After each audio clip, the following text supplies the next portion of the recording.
Cicada, do you ever feel like you're being watched? No, I normally do the watching. Why? Do you feel like you are? Yeah, and I keep catching glimpses of a wolf. Oh dear. Well, stop acknowledging it at all costs. I take it that this is not something good. It is not. Stay a while, and I'll tell you the story of Long Coyote. The Long Coyote, written by Erusis, narrated by Cicada. I have been feeling something watching me for weeks. I couldn't have told you what it was, and if it hadn't made its presence known, I probably would have never had a clue. It was early spring, and any time I was out feeding chickens, tending to my goats, or milking cows, I would sense the presence of something just behind me. It was never foolish enough to let me have a look at it, and that may have led me to believe it was afraid of me. I would turn around suddenly on my milking stool or with chicken feed ready to throw in my hand, expecting to see a cat or maybe some kind of stray dog. But there was never anything there. It wasn't until about 3 weeks after I had felt the eyes that I found the dead goat. Myrtle was one of my older goats, an animal I had since I had moved out here after my husband died. She was as good a goat as you could have, pretty good temperament, not what most people would call a butter, and generally pretty amiable as far as goats went. I'd come out to do some milking and check on some kits that had just been born, and she was lying dead right there in the middle of the paddock. The other goats were giving her a wide berth, and it was as if they were also a little afraid to get close to her. She had been ripped open from throat to groin, and whatever it was had taken a pretty big bite out of her. I didn't really know what to think.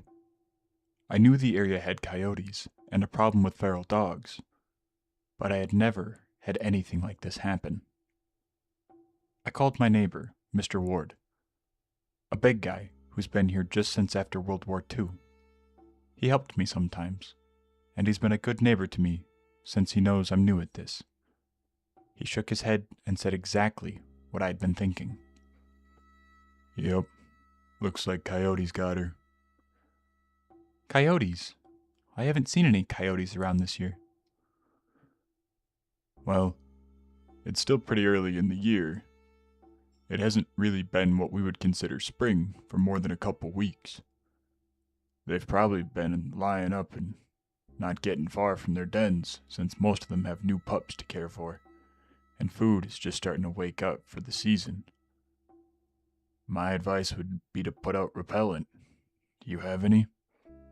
I told him I had a little bit left over from the last year, and he shook his head and said that wouldn't do. He came back an hour later with a bag of something that stank to high heaven. I asked him what was in it.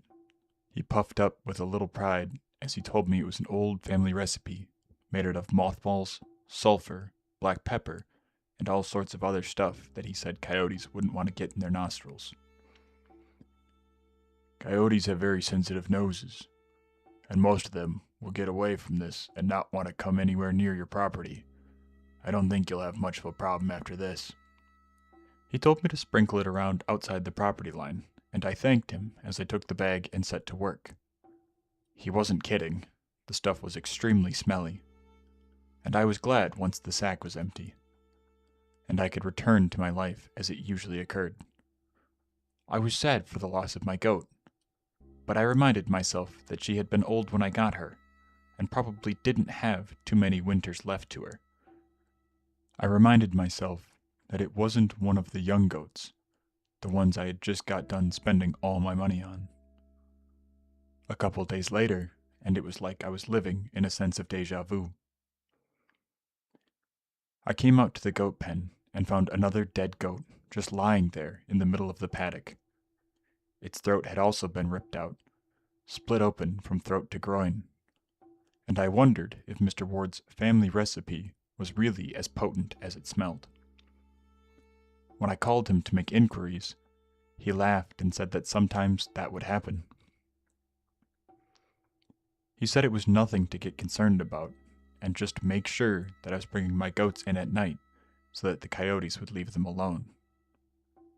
I hated to do it. The goats seemed to enjoy sleeping outside at night, but I figured they would enjoy being alive more. I started bringing my goats in, and for a little while it got better. A few days afterwards, I noticed some damage to the side of the building. I knew coyotes like to dig, but this didn't look like damage from someone digging.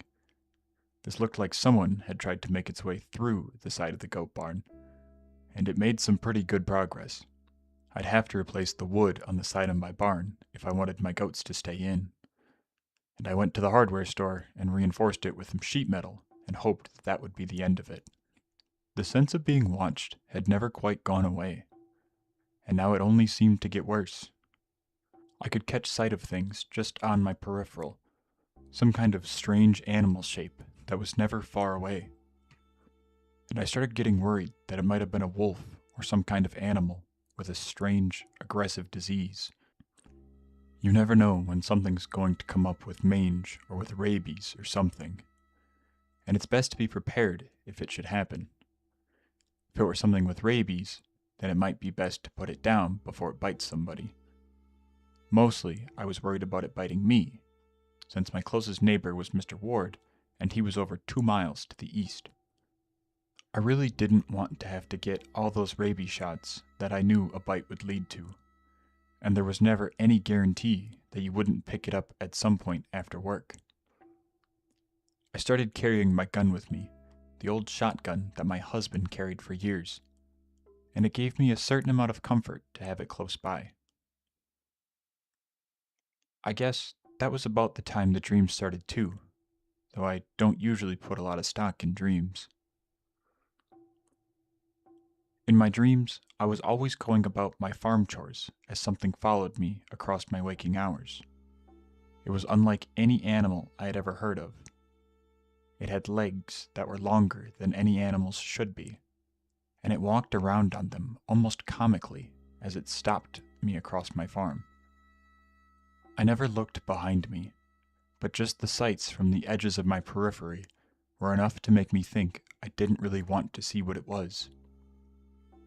It looked like a big dog, but that was just what I could tell from little glances. I started looking for this long whatever it was anytime I was out doing farm stuff.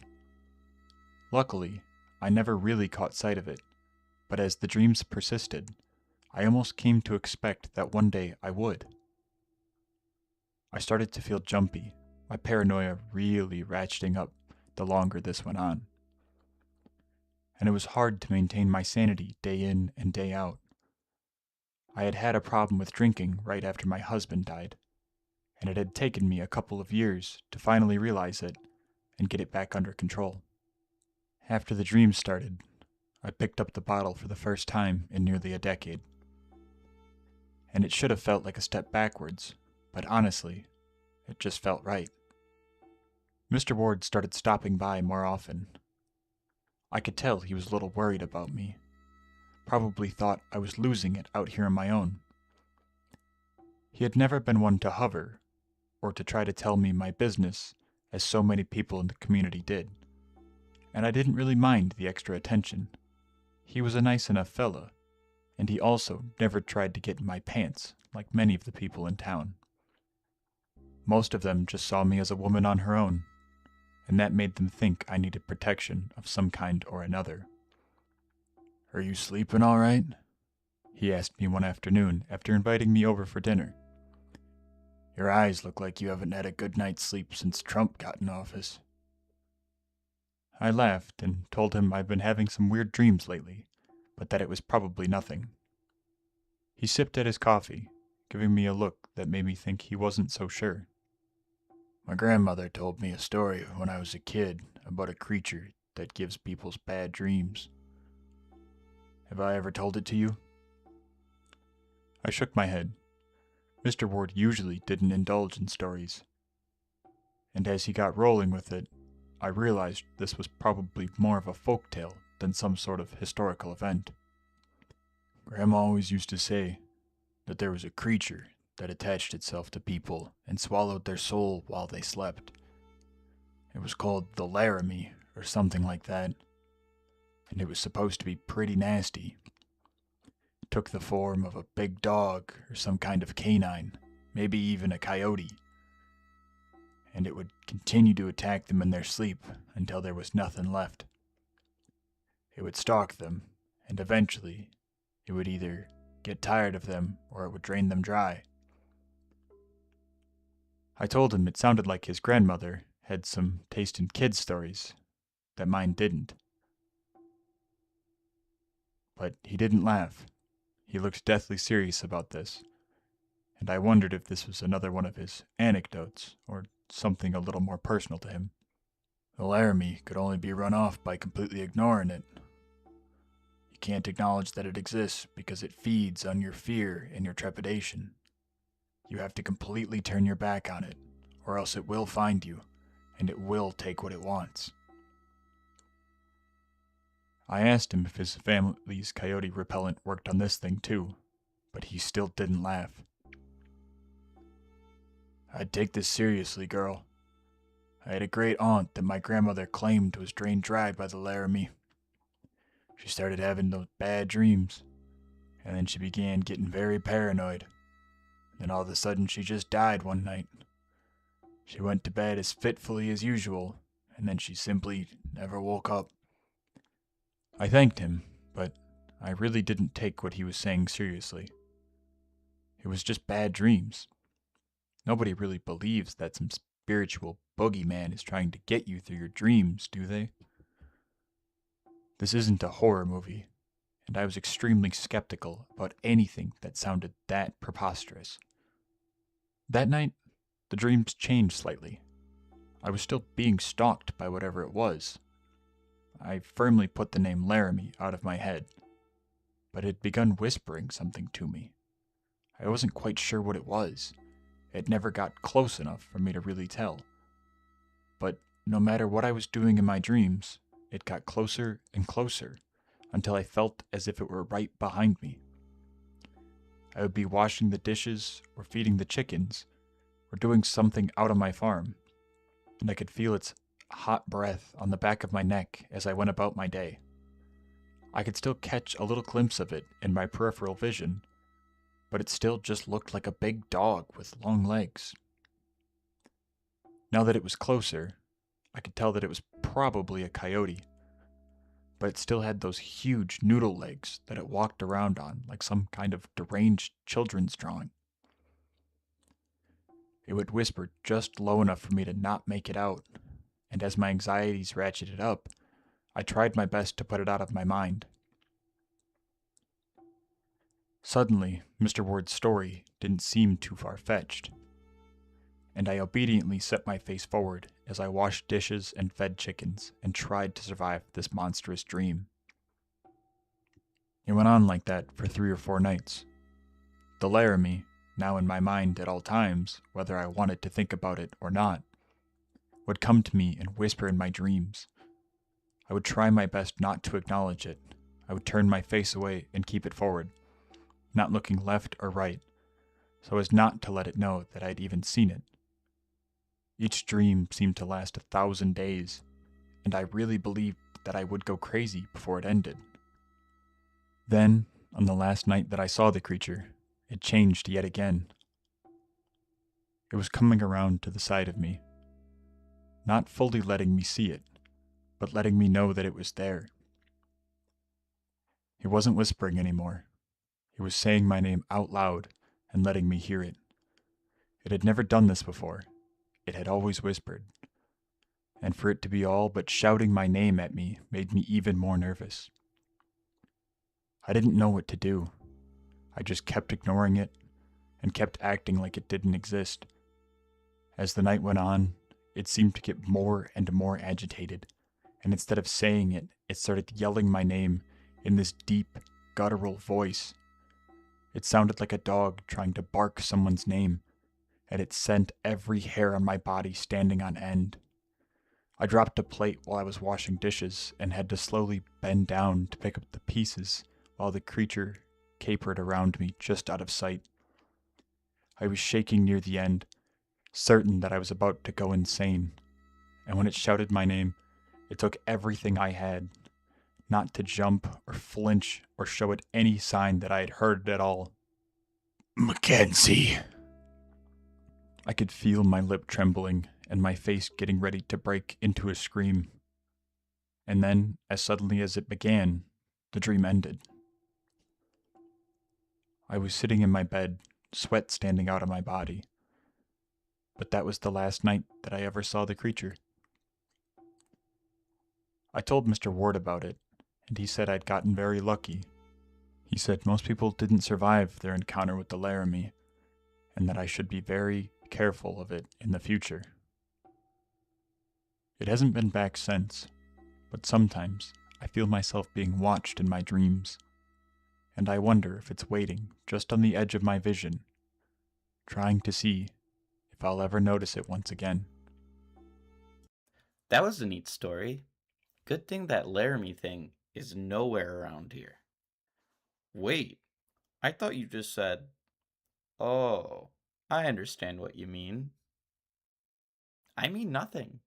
I've never seen or heard of such a creature before. Yeah. Keep yourself safe, cow. I'll have a new tale for you tomorrow. Good night. Good night, cicada. Hello, everyone, and welcome to this week's banter episode. I know we normally try to separate the banter and the story into two different episodes, but I'm sure, as some of our very intelligent listeners could tell, Cicada was not here this week. He was busy fighting in the fog. He went all vampire hunter on me, and that's okay. You know, he's got business to handle, but he'll be back here next week. That being said, don't you worry. Cicada didn't leave us high and dry. He left me one note, and that is his rating. It's not going to be super long banter.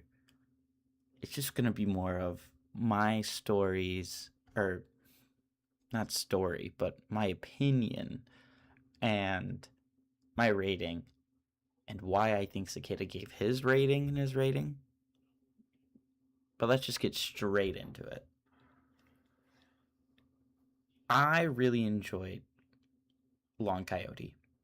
It was in my opinion, a great short story with a slow burn and a nice psychological twist. I do think our main character, Mackenzie, was losing her mind towards the end of it all and entered a state of paranoia where, at first it was just a coyote problem that killed her goat. And, she got a remedy for that from her neighbor. And that was before she went crazy. And as this beast, or Laramie, I'm definitely mispronouncing that, but started harassing her, she started to lose it a bit.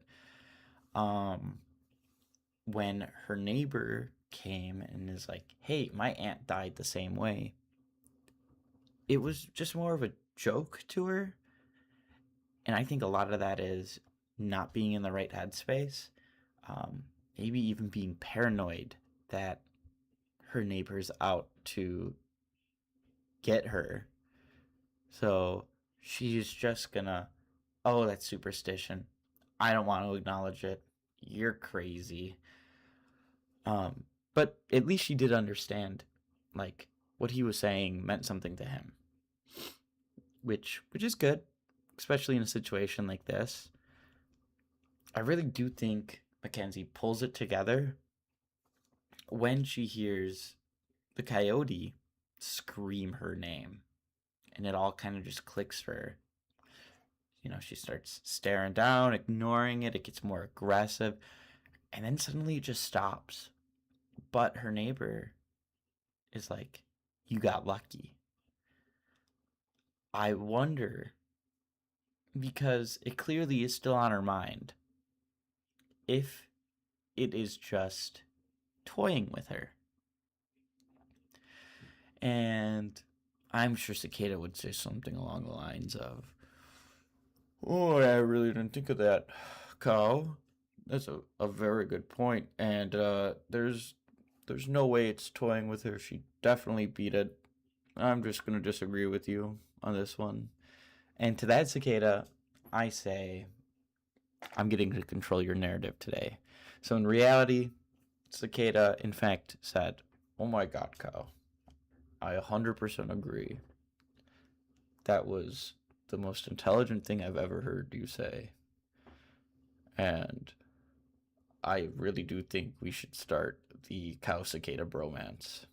And to that I say, Cow. Oh, I'm Cow. To that I say, Cicada. I'll think about it. You know, we'll get a fan base, and I'm sure someone will draw something of us.